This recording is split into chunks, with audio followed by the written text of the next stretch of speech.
اعوذ باللہ من الشیطان الرجیم، بسم اللہ الرحمن الرحیم۔ معزز سامعین، حضرت انس بن مالک رضی اللہ تعالیٰ عنہ ارشاد فرماتے ہیں کہ ہم صفہ میں موجود تھے کہ ایک عورت آئی اور اس کے ساتھ اس کا بیٹا تھا جو حد بلوغت کو پہنچا ہوا تھا۔ تو آقا علیہ الصلوۃ والسلام نے اس عورت کو عورتوں کے ساتھ ملا دیا اور اس کے بیٹے کو ہمارے ساتھ بٹھا دیا۔ تو چند دن گزرے، اس کا بیٹا مدینہ المنورہ کی وبا کے اندر مبتلا ہو گیا اور اس کی روح کفر سنسی سے پرواز کر گئی۔ تو آقا علیہ الصلوۃ والسلام نے ارشاد فرمایا کہ اس کی تجہیز و تکفین کا اہتمام کیا جائے، اور جب غسل دینے لگے تو آقا علیہ الصلوۃ والسلام نے مجھے ارشاد فرمایا کہ انس، جا کر اس کی والدہ کو اطلاع کر دو کہ تمہارا بیٹا اس دار فانی سے رخصت ہو گیا ہے۔ تو میں گیا، جا کر اس کی والدہ کو اطلاع کر دی کہ آپ کا بیٹا اس دار فانی سے رخصت ہو کے چلا گیا ہے۔ تو ہم اس کی تجہیز و تکفین کے لیے اہتمام کر رہے ہیں اور غسل دینے لگے ہیں، اور وہ عورت اٹھی اور آئی میرے ساتھ، آ کر اپنے بیٹے کے قدموں کے پاس بیٹھ گئی اور ان قدموں کے اوپر ہاتھ رکھا،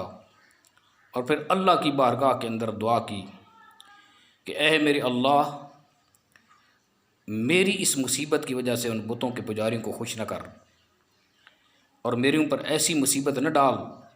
کہ جس مصیبت کو میں برداشت کرنے کی طاقت نہیں رکھتی،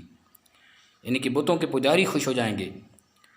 میں مکہ کو چھوڑ کر مدینہ المنورہ کے اندر آئی ہوں، میں نے اپنا مذہب چھوڑا ہے، اپنا وطن چھوڑا ہے۔ میرے دیس کے لوگ، میرے سابقہ مذہب کے لوگ جب مجھے دیکھیں گے اس مصیبت سے دوچار ہوتے ہوئے تو وہ اور خوش ہو جائیں گے اور مجھے طعنہ دیں گے کہ تو نے اپنا مذہب چھوڑا ہے، اپنا وطن چھوڑا ہے، اور دین مصطفیٰ کو تو نے پسند کیا ہے۔ اب دیکھ لیا ہے اس کا مزہ کہ اپنے نوجوان بیٹے سے بھی تو نے ہاتھ دھو ڈالے ہیں۔ اے پروردگار عالم، میں تیری بارگاہ کے اندر التجا کرتی ہوں کہ مجھے اس مصیبت سے دوچار نہ کر جس کو میں برداشت کرنے کی طاقت نہیں رکھتی۔ ابھی یہ اس کی مناجات جاری تھیں، حضرت انس بن مالک فرماتے ہیں کہ اس کے بیٹے کے قدموں کے اندر حرکت پیدا ہوئی، اس نے اپنا ہاتھ بڑھا کر اپنے چہرے سے کپڑا ہٹا دیا اور وہ لڑکا زندہ ہو گیا۔ اور آقا علیہ الصلوۃ والسلام کے ظاہری طور پر پردہ فرما جانے کے بعد تک وہ زندہ رہا، اور اس کی والدہ کی وفات کے بعد پھر لڑکا وہ اس دنیا سے رخصت ہوا تھا۔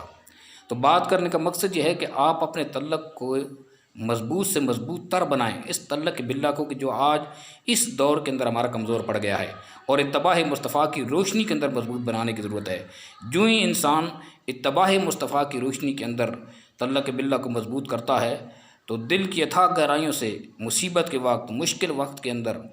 اور کرب آلام کے وقت کے اندر جب بھی اس مولا کی بارگاہ کے اندر ہاتھ اٹھاتا ہے، اللہ رب العزت اس کی دعا کو قبول فرماتا ہے، اور اتباع مصطفیٰ کے دائرے کے اندر رہ کر اس تعلق باللہ کو مضبوط کیا جائے۔ اور جو انسان کا اتباع مصطفیٰ کے دائرے کے اندر رہ کر تعلق مضبوط ہوتا چلا جاتا ہے آقا علیہ الصلوۃ والسلام کی اتباع کی روشنی کے اندر، تو اللہ رب العزت اس کے درجات بلند کرتا چلا جاتا ہے۔ آج ضرورت اس امر کی ہے کہ تعلق باللہ کو مضبوط کیا جائے